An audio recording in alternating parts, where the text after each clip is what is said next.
Hello everyone, welcome back to my channel, and today I am so excited to share with you a creative way to upcycle an old sari cover.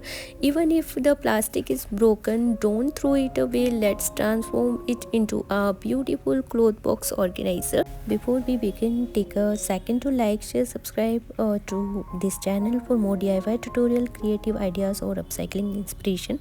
Your support means the world. So guys, first carefully remove the broken plastic from the sari cover. You can use scissor or a craft knife to cut it away. Next, cut a piece of cardboard to the same size as the sari cover. This will be at the base of your clothes box organizer. Now wrap the sari cover around the cardboard base and gluing it in place as you go. Make sure to leave enough fabric at the top to create a flap. Once you have wrapped the sari cover around the cardboard, create a flap at the top and attach it with glue or a ribbon. You can also add some decorative button or embellishment to give it a personalized touch. Finally, place your new clothes box organizer in your closet drawer and shelf, and fill it with your favorite cloth accessories or linens. You can use it to store socks, underwear, and kids clothes, scarf, or even jewelry. And that's it. You now have a beautiful functional cloth box organizer made from an old sari cover. Don't let broken plastic go to waste. Upcycle it into something new and you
So guys, I hope you enjoyed this video. Thank you for watching. If you found this video helpful, don't forget to like, share, subscribe to our channel for more DIY tutorial and creative ideas. Till then, bye, take care guys. Thank you for watching my video.